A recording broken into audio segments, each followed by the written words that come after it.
I've been in therapy since I was 13 years old, off and on. Part of the reason it was so easy to write the depressed characters, I've been there. Hello, everybody, and welcome to another episode of Every Day's a Train Wreck. I'm Marley Majcher, your host, and I am so excited to have on the show, because I got to do something very exciting yesterday, watch a movie preview, just like they do, I'm sure, if I remember, of the Academy. And Matt Kelsey, writer, producer, director of a brand new flick they've got to see. We're going to tell you how to do that because, we're going to need your help. It's called Above Ground. So, Matt, welcome to the show. Thank you for being here. Thank you so much for having me. Thank you for coming to watch the movie yesterday. I really appreciate it. So, thank you for validating that so that people will know that, I kind of was pretending to be part of the Academy. Okay, so full disclosure, Matt is married to one of my very good friends, Christina Pasadena. And I call her, to me, she's not Christina Pasadena. To me, she is Clippers Christina. And because we had two Christinas that were part of our friend group. And Christina, Matt's wife, was the Clippers girl. And then we had Italian Christina, who is obviously Italian. And so to me, it's stuck. So she's just Clippers Christina. But you guys want to go back to listen to Clippers Christina's podcast with me very early on because she was one of our first guests. And yeah, we've got some shenanigans. So it'll all make sense, I think, now. Although I must say that Matt is a little tamer than Miss Christina and I are. So, Well, we'll see. Well, we'll see. We'll see. So here's the deal, you guys. Matt, and he's going to tell it in his own story, but he's been working as a writer, putting videos and movies and all this stuff together. And guess what? He has this real amazing one called Above Ground that we just saw. And he is sending it, so he's applying, or whatever you call it. He'll tell you in his words, won't mess it up, to all the different festivals and everything, and that's where we're going to need your help. So, Matt, welcome to the show. Thank you. Thank you for being on here. I love it. And tell us about the movie and you, and let's just have a convo on the couch. I grew up in the industry. My stepdad was a union member of IATSE Local 33. He was a stagehand. So growing up, when my mom was out doing whatever, I'd go to work with my stepdad and watch plays at the Mark Taper. So that was really cool, being able to be up in the sound booth and watch the plays and be backstage at the Amundsen and the Taper, which I think kind of gave me that bug. Actually, the first play I ever did was with for our friend Danielle Campos at Mayfield. Oh, I yes. think I was Okay, 10 years old. Pause. Okay, so Danielle, another really good friend that I knew from high school. So I think when we were 13 years old, right? And Danielle and I were friends. And because this is how Pasadena rolls, fast forward, I do the wedding for Danielle's brother, who's marrying a girl. So they get married at Danielle's family's home. And then there's Matt. And I'm doing and it's just this whole thing. So yeah, Matt was doing this stuff for Danielle, and we were in each other's orbit, but weren't. So I love that. Okay, so keep going.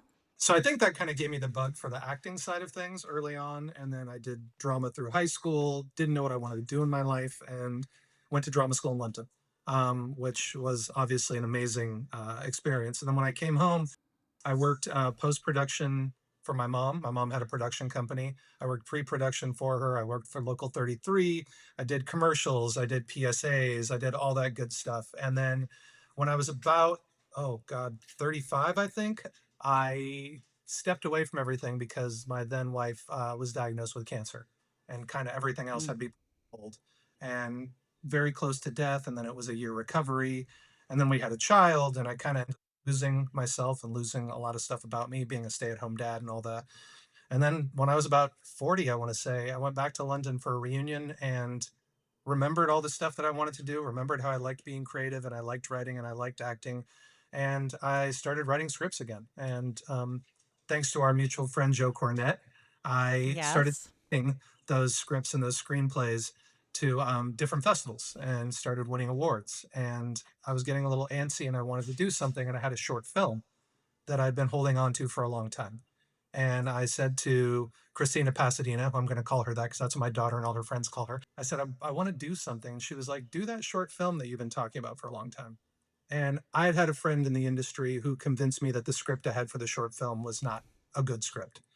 But Chris said, well, make it. If it's not good, you'll learn something at least, and you'll get to do Yeah. something. And so, shoestring budget, 9 minutes short, ended up getting accepted into 50 film festivals, winning in some various category or other in 25 to 30 of them. And then the strange thing happened was the guy who did the post sound for me, he worked for Lifetime, Mark Mm. McBride, and Hallmark and things like that. And he called me and he said, I think you should develop this into a feature. And I said, yeah, I don't even know what it's going to do yet. Friends of mine who are in the industry weren't crazy about the script. And he said, this is not an industry story. This is a humanistic story. This is a Totally. person story. And he had showed it to his wife, who he never shows anything to, and said she was just in tears and she really related with it. So I got together with my co-star of the short film, Marion Kerr, and we planned it out and we wrote the feature, and then the whole rigmarole of getting from writing the feature to getting to actually make it 3 years later is going to be its own movie, sort of like a behind the scenes type of thing, because there were so many shenanigans and politics and Ugh. cheating and people coming in saying they had this much money if only we could help them transfer cryptocurrency, or if only we could fly to the Congo and help them fly back gold bullion over to the UAE. Matt, I've got to be honest with you, having been a serial entrepreneur my whole life and done very well and also sunk very low, I don't think that you are truly vetted as an entrepreneur. And I'm going to say I'm putting you in that category because a producer is direct. I mean, you're doing it on your own. Like it's your own mini business and world. Hopefully it'll be a big business.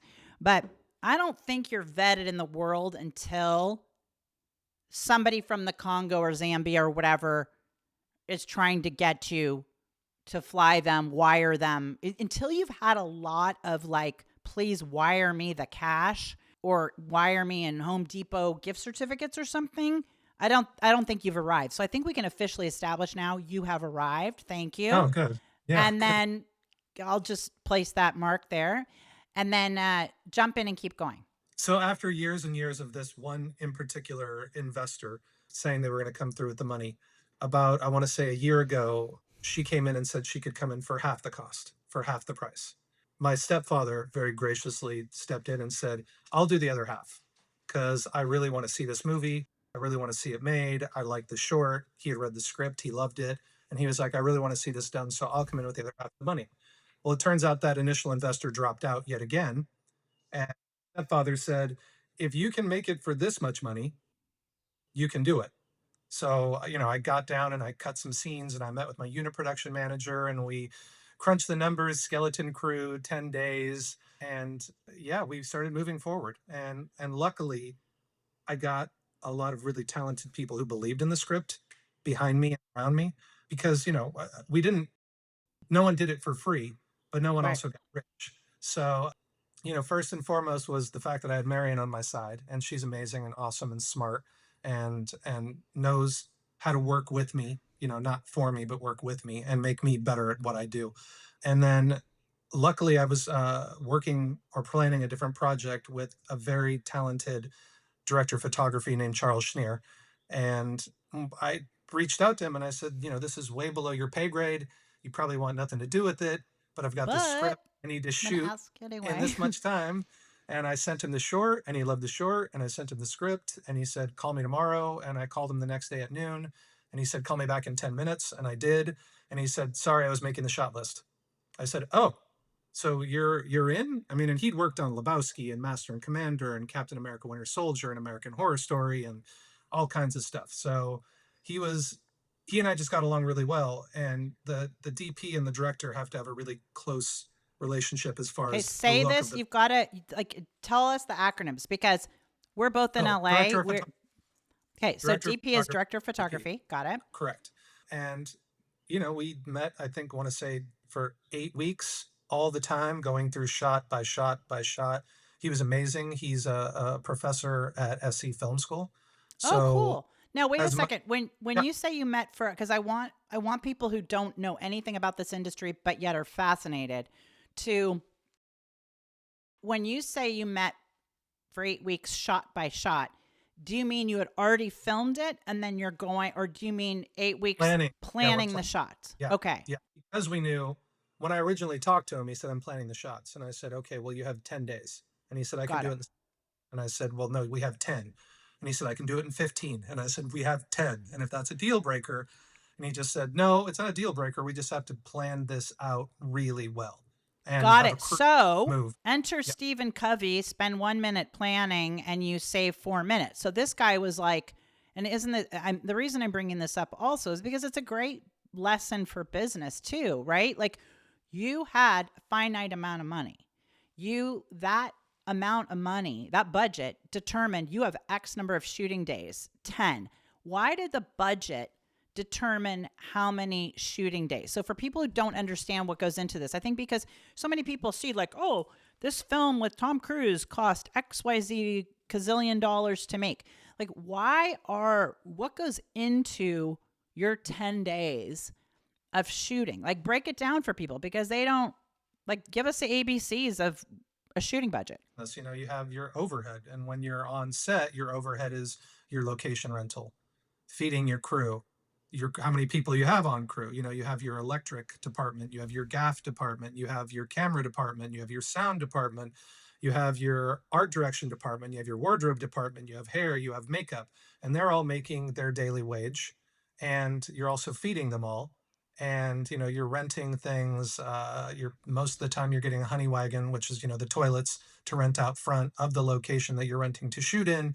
So every day is going to cost a certain amount of money. So that Got it. determines how many days you have. So our budget was around, don't quote me because my Yeah. UPM would be better, but it was around $297,500. Okay. Pause. What's a UPM? My unit production manager, who's also my Okay. line producer. Line Okay. producer helps you with budget. Unit production manager is, think shop manager. He runs Okay. everything and keeps everyone moving, make sure the food's there, the toilets get there, the crew is all there, everything you need, you have. So he's He's like the responsible. event planner. He's like my job, right? Where Very it's much like so. nothing too, you're just like, I got to keep this on schedule. I got to get the rentals delivered on time. I've got to boom, boom, boom. And that person is one that's got to make it come in 10 days, right? Right, right. Like, Got it. to give you an example, one day when we were shooting at a location in South Pass, we had left the location for a day, came back, and when we came back, the toilets were gone. Oh, of course And they were. Kurt Chatham, he came in with this look on his face, and I said, "Good morning, Kurt." He was like, "Not today." And then I just heard him on the phone screaming at people saying, "No, I told you we needed them today, not to take them today." That type of thing. So he runs your day-to-day operations. Another thing there that just to note is I don't think you are vetted in the movie industry until your toilets have been removed. I mean, I'm just saying like who like hello Arnold Schwarzenegger, Martin Scorsese, please write in if you had your toilets removed from your entire set when this is probably everything. And by the way, as an event planner, I know toilets are not cheap. People might think they are not cheap. So, okay, so please continue, but I have to keep interrupting you. A, because I'm No, fascinated please. by this. B, because I don't want them to miss all the good, juicy parts because we're talking about behind the scenes of making a movie. And the really cool thing is that everybody that's listening to this, they're going to listen to this now. And so they can say they listened to it now before it was big or before it won the whatever at Con or something. I'm just going to put that out there, manifesting. And they can be like, oh my God, there's this podcast with that guy before he made it huge, you know? So let's like really dig in. Okay, so keep going. So Sure. you've got I'll go you got in Mr. depth if you Toilet, want. Mr. Yeah, Toilet, and he yells and screams. And how long does it take for the toilets to come back? half hour. Oh my goodness, he is Yeah, hireable. Okay, all yeah. right. So the toilets come back, and Your overhead day to day is, this is how much it costs to run the set every day. yeah, And then, you have to keep in mind you're only using half to two-thirds of your actual budget because you need them to do your post-production, which is its whole other entity. It's sort of like after the baby is born, now we have to raise this kid. great And analogy. So yeah, you guys felt okay. So let me go with the timeline again. So you guys are planning this. So you've been writing, years and the whole hot mess, right? You then, and you're dealing with the Congo scammers and the woman who disappears. They give you a budget. Your stepfather steps in and says, "Hey, if you can do it for this, fine. 10 days." And by the way, there's going to be like, listen to the end of this because the stepfather comes back into this. So he says you got 10 days and you got X amount of money. You start calling in all your favors. And we called Joe Cornette in, of course, who you guys I've done quite a few podcasts with Joe Cornette. You guys will remember live at the Spaghetti Western or whatever the Western Museum was, where he's launching his new book movie project. So listen to that episode. But the guy says, okay, you then spend 8 weeks planning your shots, like day in and day out, before you shoot anything, because you've got to be so tight with, like, this is going to happen on this day, this is going to happen on this day, et cetera, et cetera. And then, so first of all, in between those 8 weeks of you guys planning the shots, when did you start filming? How much time went by? So in that 8 weeks, I had to hire the whole crew with the help of Kurt. But I mean, I got Charles to sign on, but Charles brings his own department. And then, And now is Charles the Lebowski guy? yeah. Okay. So again, you haven't arrived until you've dealt with the head of the Big Lebowski. So keep going. So then we had to hire everyone. I had to hire my assistant director. I had to hire the electrical department. I had to hire the sound guys. And I'm hiring everyone. Usually you have someone doing that for you. But obviously I don't have the money to do that. So, and then there was casting. Who was going to play? I had a few actors that I had already signed into certain roles, but there were a lot of other roles I had to fill. Okay, And so pause on that. Where is Christina Pasadena at this point? I mean, she's always here. She's always with me, but she's also being incredibly patient because I'm on Zooms every night from 6 until midnight with Charles or someone else. So she is not threatening to divorce you, because at this point, the she's other wife with cancer, Don't that's do it. gone night-night. No. If I didn't do it, she may have divorced me. She Okay, was got it. very So- much pushing me to do this. Full disclosure, I was around in those days talking to her where she was doing the pushing. So I kind of wanted to just see if you were going to tell the truth. Okay, so I know she was pushing you. Okay, so she's being supportive in the background. Meanwhile, you're planning your shot list day and night, and you're playing talent wrangler, and you're trying to hire these people, and you're trying to say, hey, I'm Matt Kelsey. Remember how I helped you with whatever? And by the way, can you give me a discount? Can you something, right? So we can get this done. So in the 8 weeks, so you're planning this for 8 weeks, you're hiring everybody, you're playing like, tempstaff.com. And then when do you start shooting? We started shooting, I want to say on December 5th. Oh, thank you. That's my birthday. maybe- That's appropriate. So Oh. when that's why Christina and I weren't together. No, I'm just kidding. When did you stop that 8 weeks? Like how long was it in between the 8 weeks and when you started the filming? Oh, literally when he said, you have this much money, and he wanted it done in that calendar year, which I was fine with. I'm sure it was taxes or whatever it may have been. But I just said, okay, then we have to do this before Christmas. So that's why I needed as much time as possible, but I knew that people would start leaving town for Christmas around December 17th or 18th. Yeah. Okay. But when did the 8 weeks end? When did your shot planning The end? day we started shooting. No. Okay, wait. Mind blown. You're planning for the 8 weeks. You're hiring everybody. And then the shot day stops and you start then? Yeah. Oh my. So it's But you have basically, to remember, I had this script in my head for 3 years. I knew what I wanted it to look like. I knew what it was going to be. Like, I already knew all this. I just needed to be able to communicate that to my department heads to have them come on board with me. well, yeah, but you also needed to finance it and film it and everything else. So, Yeah. okay. All right. So now you Oh, yeah. start on my birthday, December 5th, for anybody who wants to send me a future treat. I like Reese's peanut butter cups. And you start filming. And I want to talk about the casting situation because Christina Pasadena, your wife, is very hot. Okay. It's undeniable. All right. In fact, I think she should have an OnlyFans, but that's just me. So, but you have a wife in this. I'm not going to disclose anything because it's super magical, but you have a wife in this who is also hot, but she ain't Christina. And I was sitting there watching some quite involved kissing. Now, I don't think that was AI. So what did Christina say? My hot husband is making out with this hot chick. Like, WTF. She did not say that. No, actually, the first time she saw it, one of the first times she saw it in the room with Marion.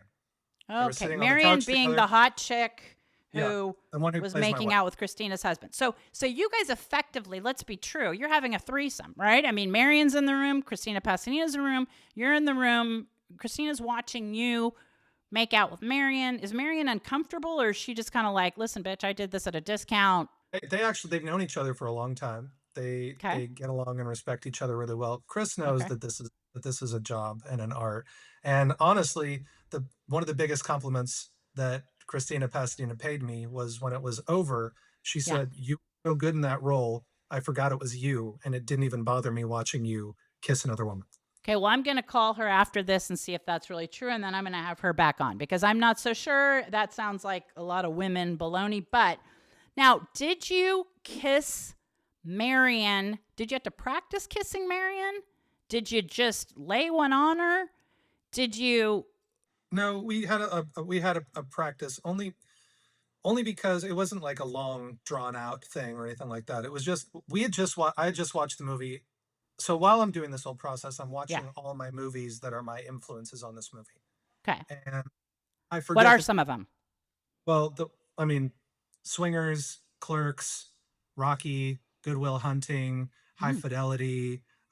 Those are my main core of like the five movies that do it for me, And especially. why Rocky for this? Because I do not see any that I can recall any punching. Is it just like that? Like I can power through this? Because Rocky's a love story at the end of the day. If you go watch it, again, Oh, it's a hero's journey. Yes, it's a hero's journey, but at the very end, they tell each other they love them for the first time. When he's in the ring and he's bloody and everything else, and she says, "I love you," and he I says, love you, Adrian. and that and that's I how the movie love ends, you. I saying, love you, man. Well, I want to manifest Sylvester Stallone because he's my like dream podcast guest. Just a heads up. So if you get close to Sylvester, please let me know. But okay, so I love you, Adrian. So were you trying to then kind of have this movie end with "I love you, Marion," or No, no? no, Okay, all it's a right. hero. I just wanted him to get to where he was supposed to go at the end of the day. Very Your much. guy, your character, Tom. Yeah, my guy, my character, exactly. Okay, how'd you come up So with a name? So, what's your character's first and last name? Tom Williamson. Okay, little Casper Milquetoast there. Was that intentional? So it would appeal to, or Well, how did Tom Williamson come up? I also play that role, the role of Tom Williamson, Yeah, no, I and know you do, but I mean, so how'd to you make come up with that but name? they don't know. So to make it a little Oh, easier, yeah. They don't know. Sorry. I I'm a wanted the horrible host. I wanted Yeah. the Tom to be the same amount of syllables as Matt. It just made it easier for me. And then full disclosure, my stepdad's name is William, and my real first name William. I'm William Matthew Kelsey. So Williamson, kind of homage to my Oh, step. William and the Son. Exactly. So he's Tom Oh, Williamson. you have to put that on social media. Like, that's the juice. Like, and you heard it here first. I'm like, even if that's a lie, please say that you heard it here first, that that's where Tom Williamson came from. Because my first question was like, where are these names coming from? So now what's Marion's name? Tell everybody what's Marion's name in the movie. Her name is Olivia, but Okay. Where'd that come from? originally her name was Lauren in the short, Hmm. and then it wasn't until after I'd made the short that I realized that was also my little sister's name. Like I realized it, I just didn't realize that I used my little sister's name, Mm-hmm. for life, and so we ended up changing the name, and I forget who I let pick, but they picked Olivia, and I thought, what's nice is that Liv is what's short for that. I just thought it was kind of a cute little thing that plays into the story of Oh, having her. yeah. No spoiler alert there. Okay. So, again, Um, back to this sort of incestual thing here. You name your wife after your daughter. You catch yourself, fortunately, before it goes to the Cannes Film Festival. She's renamed to be Olivia. You claim that you do very few make out practice sessions and that your wife is okay with this. But in the movie, I'm sorry, it looks like, everybody's going to want to see this damn movie. But there's some good close ups. So was yeah, Christina but that's kind of Pasadena the on the point set? too. Go No, on. she was on the set sometimes. I don't think she was ever on set for that. I don't think she would have wanted to be on set for that. Oh, hell But no, she wouldn't, Matt, even if she told you she would have. Okay, keep going. I just watched the movie right before we started shooting, and I can't remember what it's called. I think it's The Proposal with Ryan Reynolds and Sandra Oh, Bullock. yeah. And at the very end, they're kissing, and the kissing was some of the worst kissing I've ever seen. They were literally going, Yeah. Like the guppy lips. love. You're supposed to be in love. That's Yeah. not how you Yeah. kiss someone that you're in love with. And it pulled me out of the story. So what I Ooh. wanted was not to be pulled out of the story. I didn't want it to be salacious with tongue, but I wanted it to be respectful and loving as far as a kiss goes. So the audience didn't go, I don't really believe that they're married. You can't So have that. that's why you were kind of doing the gaze at her, like when you would Oh, of sort of do course. the like gaze. Oh, you did that. So that's all act. Okay, now I see why freaking actors have so many issues because I am sorry. Like they hook up with their co-stars or whatever. Not that you're going to do that because I will never let you leave Christina Pasadena. But okay, now I get it. So because I was preoccupied. So keep going. Okay, because you did have great chemistry. You had great Yeah, but chemistry. I've known her since I was 28 years old. We used to act in theater together. Yeah. Okay. Tons and Good. tons of theater. So, she's younger than I am, but we also kind of sort of grew up in the theater world together. So, part of the reason is even when I did the short, I have always liked Marion and respected her and been so comfortable with her. I thought, who better than to play the wife than Marion? Have you And hooked I'll up with Marion? never, no, Okay. Well, would no. Marion say that? Yeah. Let's have Marion next on this show. I Okay. Is was, Marion I married, by was the way? either, Marion has a boyfriend. Oh, okay. So she's off the market. Interesting. What did the boyfriend say about all this? He hasn't seen it yet. So I don't know. Ah! But also, but Marion does a ton Marion does a ton of, she's been in so many things and so much stuff. And I guarantee you, I was not her first screen kiss. Oh, so she's a kissing bandit, is what you're saying. They used to Somewhat call of me it a kissing in the bandit, by the acting way. world. In the acting Okay. world. Okay. She's an acting kissing bandit. She's got a boyfriend. Hasn't seen this yet. By the way, night to that relationship. Okay. So now you guys have great chemistry. You're filming it. Are people, because I don't know about you, but I'm sure there were late nights and early mornings. Like, are people getting testy on the set, or was everybody, were they just like all Everyone was believing? happy. People were Got it. believing, they were happy. I made it a point from the very beginning to say, I don't know if I can swear on here, so I won't. No Yeah. a-hole. That I didn't want Yeah. anyone who was going to be a pro. Like even when it came to casting, there were a Yeah. lot of people who were really good, but I could Yeah. tell be trouble or angry, mean or whatever else. And Yeah. my attitude was, I need all my actors to feel like they can be very honest and very Yeah. open in this space. Yeah. And if there's someone here who's got that energy, Yeah. that's going to turn that off or make people feel embarrassed. And I didn't want that. So I made it a point from the beginning. This is going to be fun. It's going to be light. It's going to be easy. We're going to work our asses off, but it's not Yeah. going to be, I mean, even as a director, I don't yell. And my assistant director is the calmest person in the world. So there was never any shouting or yelling or we have to go now. And So we're none not going to see like a Blake Lively, Justin Baldoni thing, like, no. and this was an abusive set. Well, Christina yells. I know she does yell because I think she's yelled at me, but not exercising or something. Anyway, keep going. So yeah, we shot 5 days on, 1 day off, 5 days on, and we were wrapped. And Now, why? So how does that, like, explain why you did that? Like, is that like a union thing? Is that like you being a nice guy thing? Is that what, I like, wanted to I wanted to go 2 days on, 1 day off, 2 days on, 1 day off, but everyone okay. else assured me they just wanted to push through. I knew Okay. directing, playing the lead, keeping all the cats herded was going to Yeah. deplete me a lot. Yeah. So I 1 day off to rest, recover, eat. I mean, I lost like 15 pounds during the plan. No. Rest dreaming, forgetting to eat. I mean, all kinds of stuff was just, I mean, maybe sleeping 4 hours a night, maybe, because I'd wake up at 3 o'clock in the morning, making Yeah. sure I didn't or making sure I didn't miss something, that I Yeah. had to plan for before we got on set and we're actually going. So we shot the first 5 days and everything went great. At the end of the fifth day, we were about to try to add another shot outside at night. And my assistant director said, guys, like, we don't want to run over and we don't have time. We'll tack this shot onto the. And so I went into the dressing room and there was a text from Christina saying, call me now, but she never Ooh. does. No, she never does that. So I called her and she said, are you still shooting? And I said, we're about to wrap for the night. What's going on? And she said, Bill was taken to the hospital, my stepdad. And I said, oh, for what? And she said, I don't know. They were saying he was having chest pains or something. I said, I'm going to be in the car. Bill, pause. Bill was on the set. So you've been shooting for 5. This is the end of day 5. Bill was on the set for those days before. He would or come no? for lunch. Yeah, he'd come for lunch. Got it. So every you've day just and seen hang out Bill. and It's sit. not like Yeah. it's not like Uncle Bill is in Washington D.C. I mean, he's around. You've kind of just seen him. Oh, You he didn't also see him lives that a night. block and a half away. Yeah, he lives a Got block it. and a half. Okay. with him all the time. I mean, he and I, he wasn't married to my mom long, but he and I got very close. He's a UCLA football diehard fan. He's a Dodger Yeah. fan. So we'd watch games together. We'd text each other like, "Look how great Shohei's doing."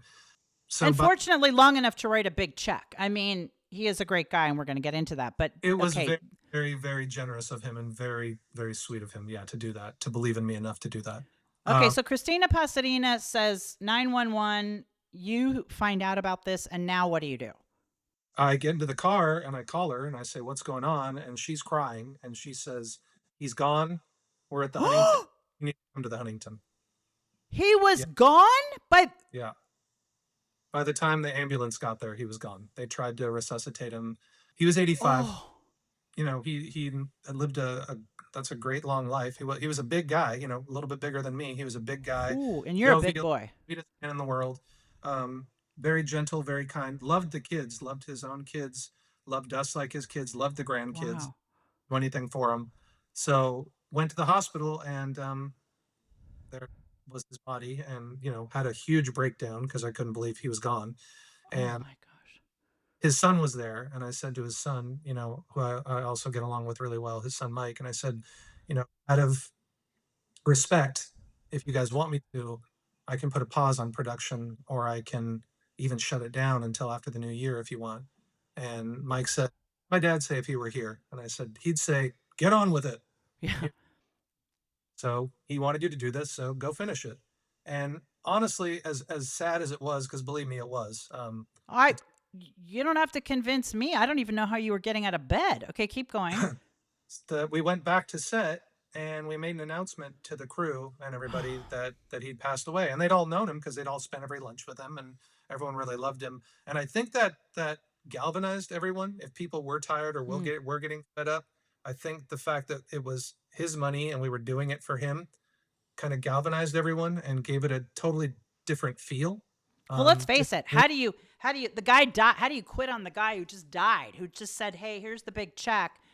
Then he dies, and I mean, like, I hate to say it, you couldn't even script it. And then, I mean, I wouldn't have wanted to get out of bed. And ironically, that's kind of what you played in the movie. So now that I know that, did that help you kind of cry and I was gonna say be, that it came a lot easier after that. I'd say even sometimes too much when they weren't supposed to come. If I, yeah, forget or and then remember what was actually going on, and it was very surreal, and I was already sleep deprived anyway. yeah, But as someone said, because he was so supportive and he was very much put your head down and go, which is what he yeah, said to me before I started shooting. When I said, yeah, I'm, I don't know if I can pull this off, and he said, just put your head down and go, and yeah, don't let anyone. But yeah. someone said, I'll leave it still though to at least pass away the night before your day off.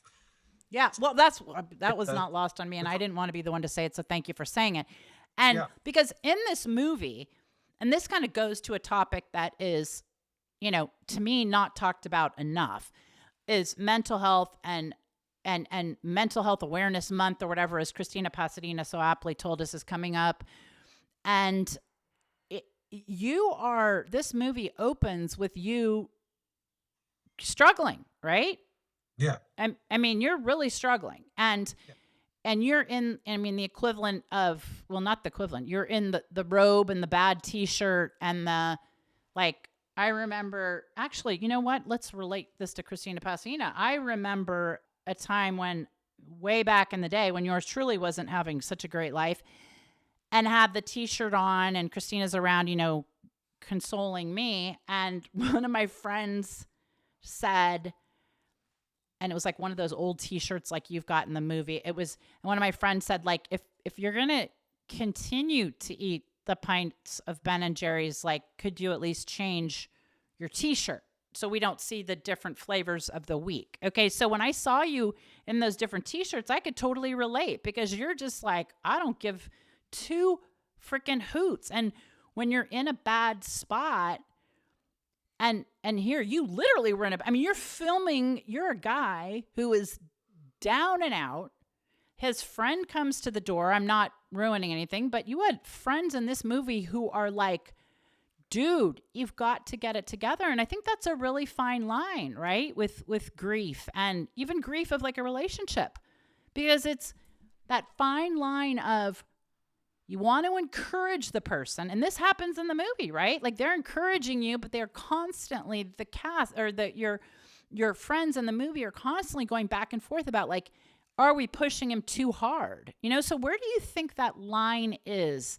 So let's say maybe somebody's listening to this, and let's say if you are listening to this and you have a friend who's struggling, whether it's, in a relationship or whatever it is, or depression, or just hitting a tough block on the entrepreneurial road, and you share this episode with them, which I think would be great. But what is that line? I'm curious if people would even put that on our YouTube channel. Like, where's the line, Matt, about you want to help your friend get out of bed, but it can't be too soon.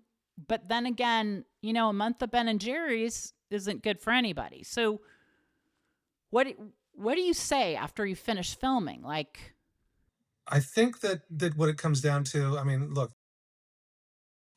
I've been in therapy since I was 13 years old, off and on. Part of the reason it was so easy to write the depressed characters, I've been there. I've been lost and depressed. I've had suicidal ideations numerous times.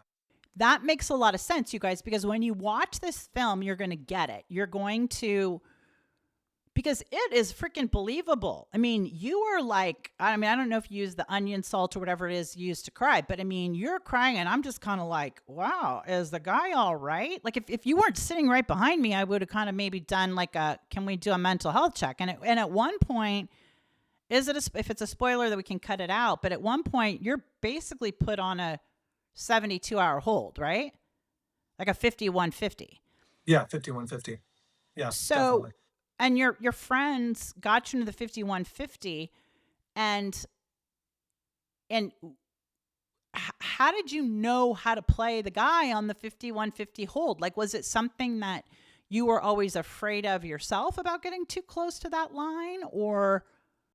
No, yeah, I've never had the 5150 thing myself. I think a lot of what I tried to bring into it from my own experience was more the fact that we show how depressed and what a wreck he is when he's by himself, but when he's around other people, he's making jokes and he's deflecting and he's laughing, and in a weird way, he's doing a Chandler Bing type of thing. Like everything is, hey, look over there, I'm totally fine, and that's from my own sort of past life. I brought that into play. As far as I think a lot of it is just reading books and watching movies and talking to people who've been there and having other experience. And then as far as when you can intervene and how much you can intervene, I mean, we both have friends who've had substance abuse problems. And sometimes you have to go away from those friends or they have to go away from you for a while because you you can lead a horse to water. You know what I mean? That change until they're ready to change on their own. I mean, I had one friend in particular when he had a huge drinking problem, and all I said to him was, "I can control you, but you can't be around me and family when you're like. So until you do change something, you can't be around." And one of my other friends was like, "Oh, you made him stop drinking," and I was like, "No, I didn't make him do anything. But that you can't do this anymore." But I was always there to listen. I'm always checking on people. I've got so many friends that if I don't talk to them for 2 3 months, it's all and it's how you doing? Just because I know from my own personal experience how much that means when people simply show they care. Because in this world, we all get so distracted that people care about you. I mean, at all. Especially when you're in that spiral and it's self-loathing and self-hatred and I'm a piece of crap and no one likes me and I have no And friends. let's talk about that for a second, because I think if you're an entrepreneur, I think you've been in that spot. I've been in it many times, too many to count. And just what you're saying right now really resonates. And I'm not afraid to say that because I really don't give two hoots. Everybody, I have a podcast called Every Day's a Train Wreck. So I think everybody kind of knows who the host is. But let's talk about that for a minute, because that's something that, like, with myself, I've not really understood is like, why do we turn on ourselves? Like, why is it so we're in a bad spot? Somebody, you end up getting divorced or something happens, or a friend, somebody steals from you, whatever. The people in the Congo actually get your money. And you're depressed. But then why is it that we turn on ourselves and like can't stop pulling at the scab? Like, what is it that says this happened, I should feel like a piece of doo-doo, but now I'm just going to make it all the worse. I think, I mean, for me personally, because I've done a Yeah. lot of therapy and everything else, I had a very abusive stepfather who did tell me, Okay. who, Not the guy that funded the movie.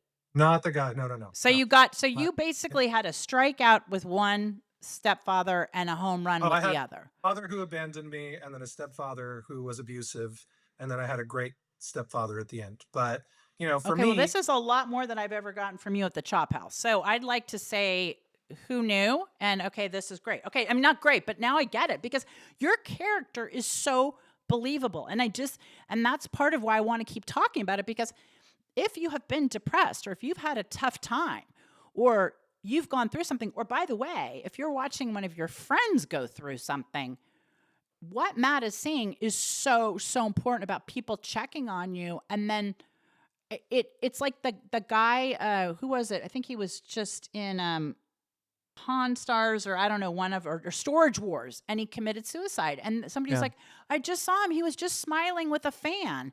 And I yeah, understand that because it's like, well, what was the guy gonna do? Be like, sir, this will be my last photo. I'm about to jump. I mean, yeah. it doesn't happen that way. And I don't mean I'm not trying to make light of it. From a place of, I mean, I've been there where you just are No, like, people hide it. You have to hide it. I you mean, hide it because yeah, people are already criticizing everybody under the sun. So the last thing you want is like, oh my God. And then I saw that. I mean, you know, so yeah, so you're so believable in this that to me at least it helps to know the backstory because I think it's going to give even more depth just to the story and to yeah.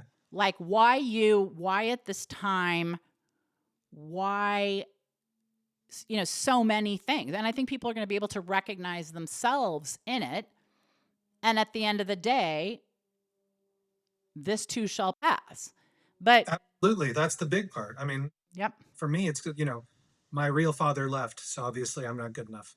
My right, stepfather is abusive and, hits me. So obviously it's my fault and I'm not good right. enough. And then because my wife is so amazing, at one point, I forget if she gave me a book or an article, but she was like, "You're a really good father. So when you start doing that, why don't you talk to your inner child Ooh, yeah, like you would talk to your daughter yeah, and tell them okay, and you can be the one to tell them okay, and these things yeah. aren't true." That's hard. I mean, Oh, yeah, and like, look, after my stepfather died, my first stepfather died, yeah. and he was so abusive, I went through a really hard time. I was not getting out of bed. I was crying at the drop of a Oh, hat. wait.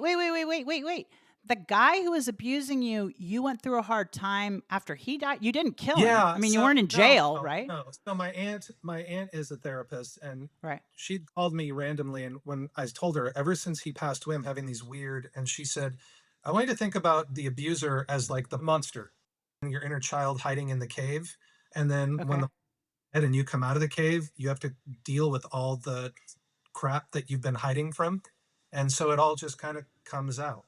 Because of that, I mean, one of my doctors put me on Ativan, thinking that was Yeah. gonna.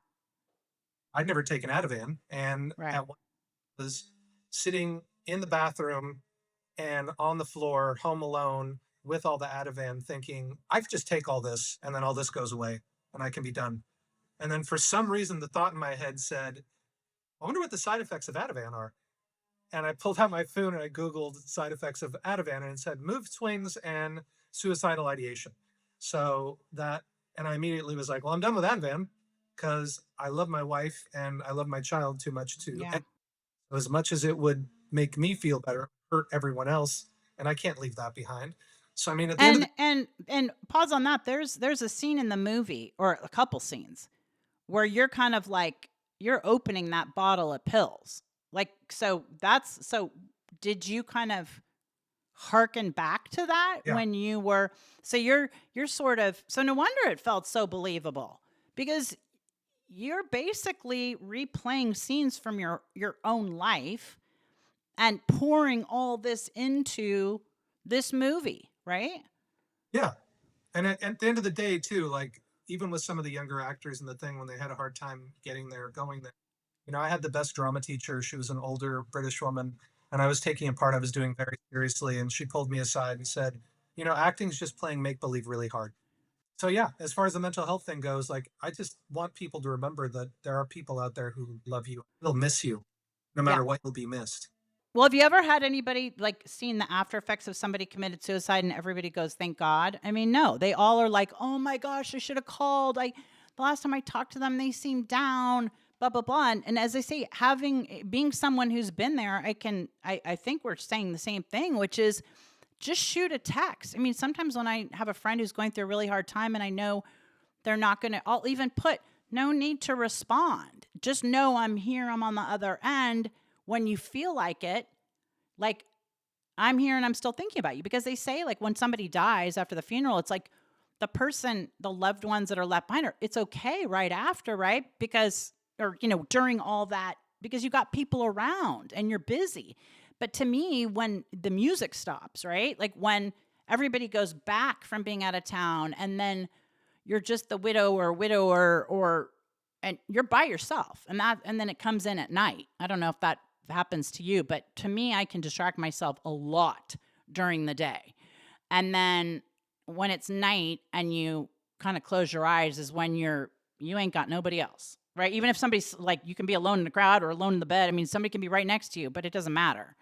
So it's, to me, that's the dangerous time. But like, what do you think? Do you have this? Does it say have the same effect when you're kind of by yourself at night, or are you Mr. Depressed guy I mean, first when thing you're in the morning? in crisis, you know what I mean? Like there are different times in my life when I've been in crisis, there's nothing that can be done. Otherwise, Right. on a or month to month basis, when I do get that, it's usually for me if I wake up at 3 o'clock in the morning and then I Ah, because it's dark and it's quiet and it's desolate and it's lonely, and that's when you start feeling most alone. Even sleeping next to my wife, it's still, then the little voice starts saying, well, she's just here because of right. whatever, like you, no one really likes you, like Right. it's and again you get that same swirl, and then Yeah. hopefully and go back to sleep and wake up in the morning and everything goes back to normal again. Right. This too shall pass. Yeah. So what would you tell your character in the movie as he's going, like, if you're being the most comforting person you could be, kind of whispering in this guy's ear who's suffering and going through some serious stuff, what would you tell him? Or what would, so that, like, what should people who have a friend maybe that's going through this, what what's one thing they can do?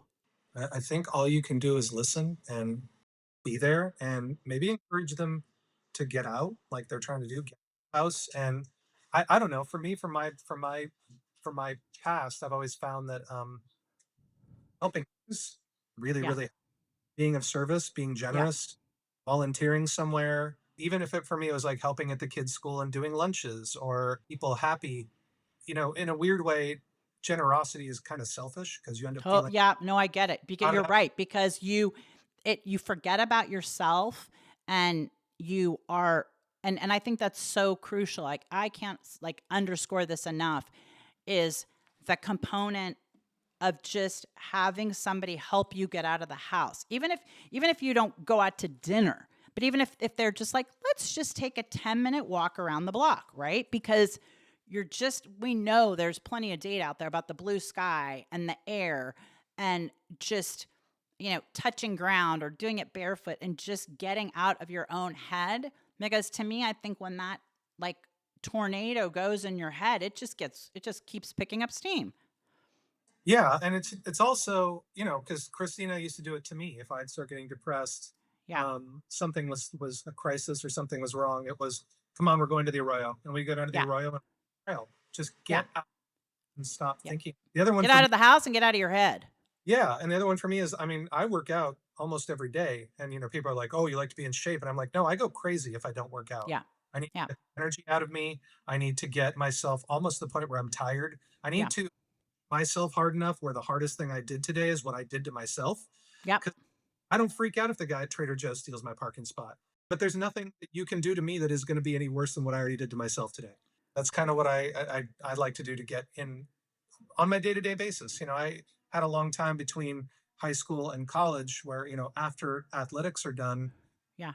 you don't go to the gym, you don't work out, you don't do Right. anything, and I remember always being angry, just always angry. Mm. And then once I started working out again, it went away. I think our Yeah. bodies are meant to move. I think we're designed that way. Well, Matt, so what do you need from our audience? How can, because we got to get this movie out there. We want it to win awards. We want it to get released. So tell us how they find you, most importantly, how they watch the movie, vote for it, whatever. What are the next steps? So to find me on Instagram, I'm that Matt Kelsey, Kelsey. To find me on YouTube, because both the trailer and the short are on YouTube as well, it's that Matt Kelsey dude. Because I ran into some friends from high school at one point a couple of years ago, and I was talking to all of them, and some guy who was in the very back with them, I think he was a little bit high, but out of the blue, he goes, "Are you that Matt Kelsey dude?" And I was like, "Oh, I'm using that. I like that." Love it. I love it. I have the So they short can go to that Matt Kelsey dude on YouTube, correct? YouTube and that Matt Kelsey on Instagram. At that Matt Matt Kelsey. Kelsey, yeah. But we're submitting to film festivals. Hopefully, it'll resonate with the festivals and get us out there. We have a Yeah. distributor already lined up, but we're hoping Great. to wait until a November release to be on Okay. all. We're going to be hopefully going to Yeah. Apple and Hulu and Tubi and Amazon and doing all the things. But Yeah. right, if people would check out the trailer, that'd be awesome. Watch the Oh, short. awesome. Okay. How Um, about they check out the trailer, they subscribe to your YouTube, and they forward the trailer to a friend and say, that's check even this that, out? yeah. Or I have it right now sitting on my Instagram page too. If you want to do that, Great. you can Love it. share.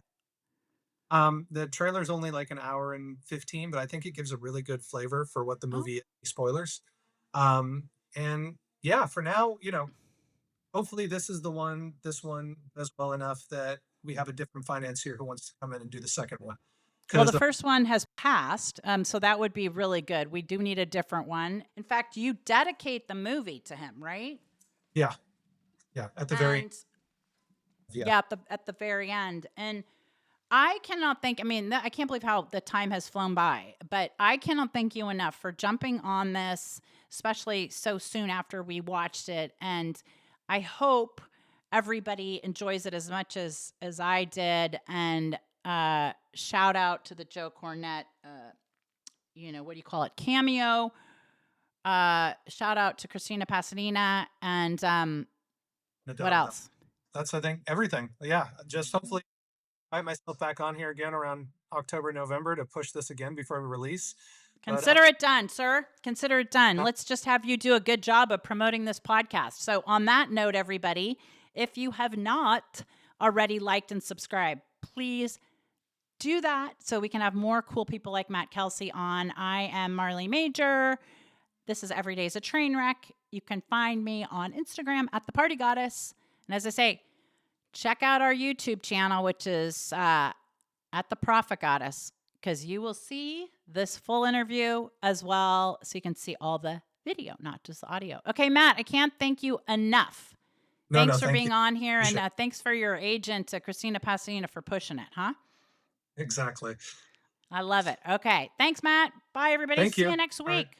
Bye. Bye.